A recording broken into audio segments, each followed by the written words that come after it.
I'm Maggie Nito. I'm here with the Comic Book Syndicate at Imagine Cinemas, and we're here to review the Avengers movie. I do think the third act became a video game, and so I was a little disappointed by the, I guess, straw man that the Avengers got to tear apart in the last third. And this is also the part of the movie where you get to see how ridiculously different the power levels are between Thor, Hulk, Iron Man, and then Captain America and Black Widow.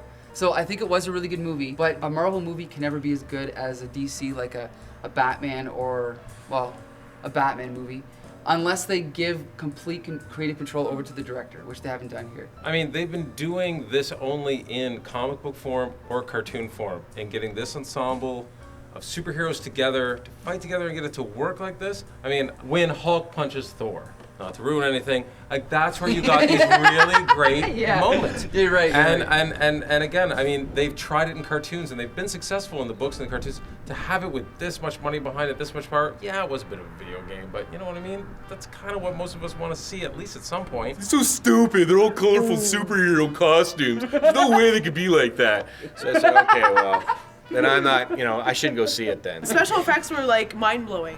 They didn't take over the film, and that's what I really enjoyed about it. It was very smooth.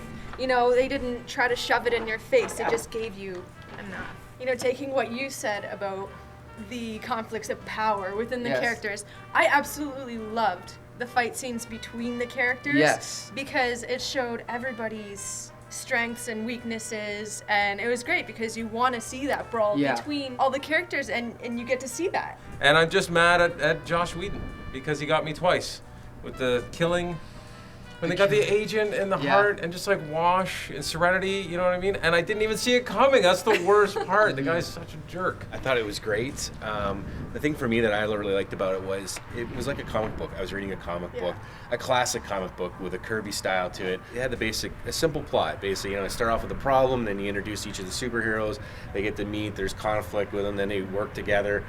Very simple, but it worked, and I thought it was great that way. And then it had the slugfest, and it followed too, like what Jack Kirby did with a lot of dramatic scenes in it. That reminded me a lot of his panels that he did, where Iron Man's kind of exaggerated, Captain America's exaggerated. They're all exaggerated their scenes and the way they were moving, and it was great. Tell me about what did you like so much about the Hulk? Well, like the characters in the film, like everybody's got their complexity. He's not complex at all.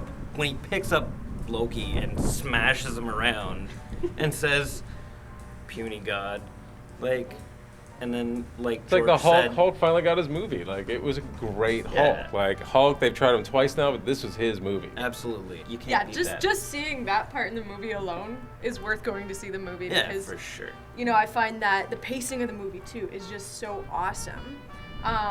Because there's not one point in the movie that I have found sitting there saying, "Okay, is this gonna move along?"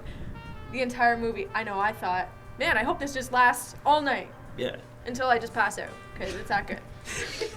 Right? Until I fall asleep. Am I right? Before the ending. Again, another Joss Whedon Easter egg. Bare feet through the whole movie. I love you, Joss Whedon.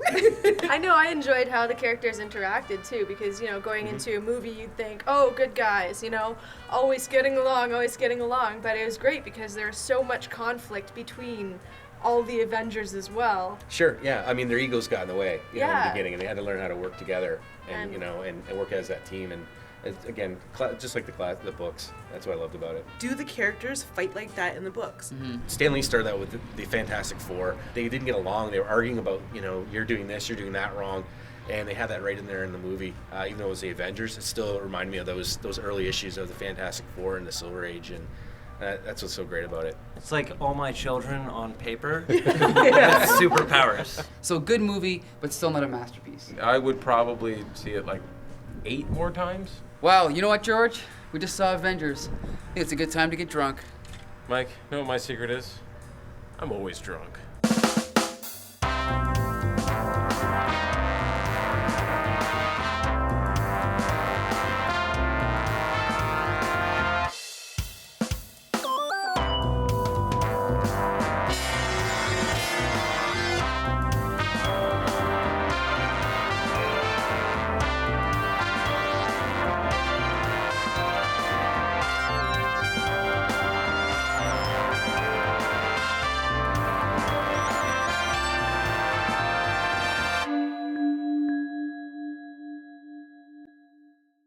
Who didn't want Robert Downey Jr. to take his shirt off? Not me. I know I did.